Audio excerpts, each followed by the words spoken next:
Assalamu alaikum friends. We need to start the story at the beginning. Do you know that Afghanistan is known as the graveyard of empires? Why? Because many superpower countries enter Afghanistan but return after humiliating themselves. The Britishers came in the 19th century. They had to bear a very humiliating defeat. In the 20th century, the Soviet Union came to Afghanistan and returned back after 9 years with a lot of embarrassment. And in the 21st century, the USA came to Afghanistan and have now returned back with shame. It is believed that the Afghan warriors make it really difficult for any foreign ruler to keep Afghanistan's area occupied. Our today's topic is who are the Taliban and where have they came from. In this video of Science Future, I am going to provide complete history of Taliban in brief, so let us begin.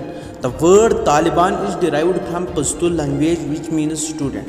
Initially the leader of this Taliban group was Mullah Muhammad Umar. He belongs to a very humble background. He came from a very poor household. He was an orphan, as he said himself. His father died when he was only 3 years old. When he grew up, he came to Karachi. Afterwards, he studied at Darul Uloom Haqqaniya in Akora, Cuttack. He had 4 siblings. Obviously, he was under pressure. The circumstances in Afghanistan were unstable. As a result, he was trying hard for his siblings and came twice or thrice to Karachi or Peshawar. Later on, he returned to Kandahar and became an Imam Masjid. He also built a small madrasa there. After that, he participated in jihad. It is said that he was one of the participants of jihad from 1989 onwards, when the Soviets withdrew. Among the jihadi leaders, Maulvi Khalid Sahib was very pious and non-controversial. Mullah Umar and Khalid Sahib together participated in jihad. He remained in the group of Maulvi Muhammad Nabi Muhammad Isa.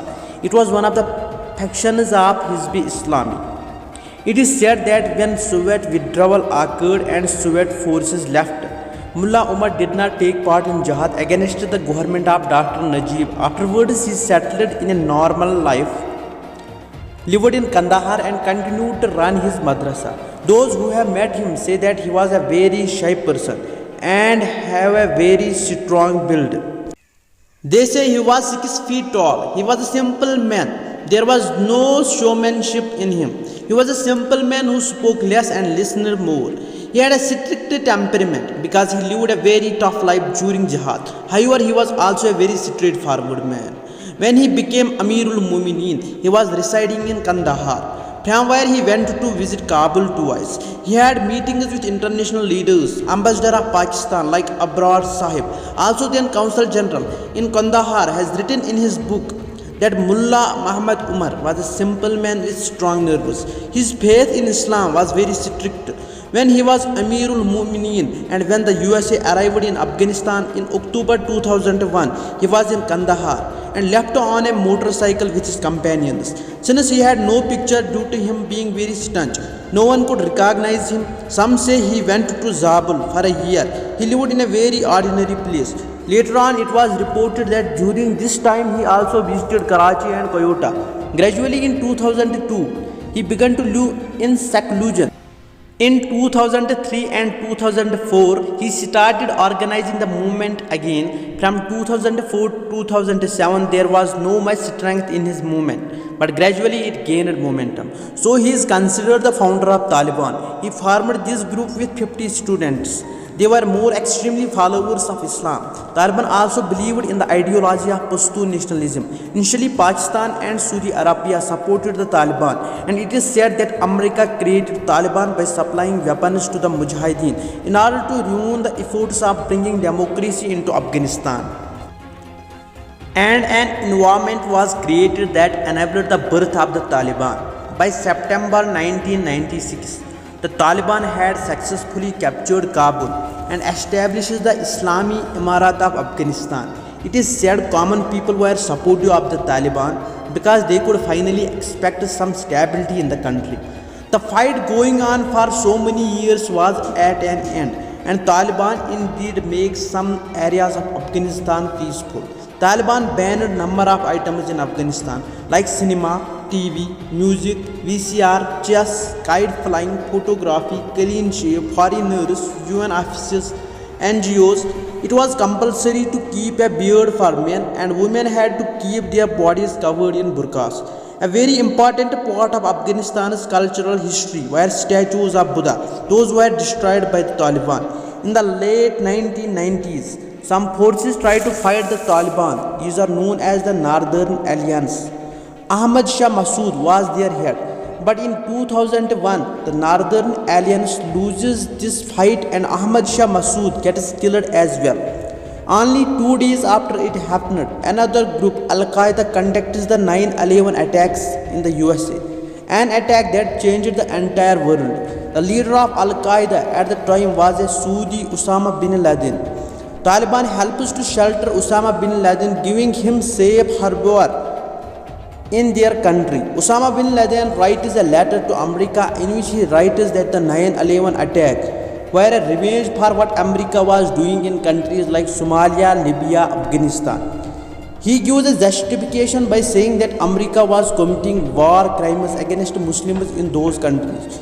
So they took revenge against America by 9/11 attacks.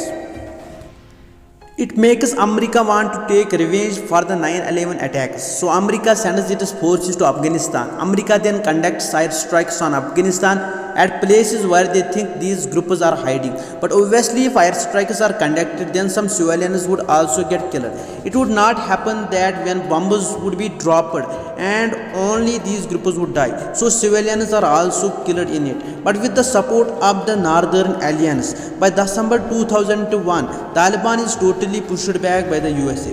Ahmad Shah Massoud's aide Hamid Karzai becomes the new president. In 2004, a new constitution is adopted in Afghanistan yet again. Elections takes place and more than 60 lakh Afghans vote in this election. Karzai wins this election and becomes the new president of Afghanistan. He establishes some good relations with India. On the other hand, the USA conducts bombing and air strikes in Pakistan to eliminate the hideouts of the Taliban. In 2011, Osama bin Laden was killed by the USA forces.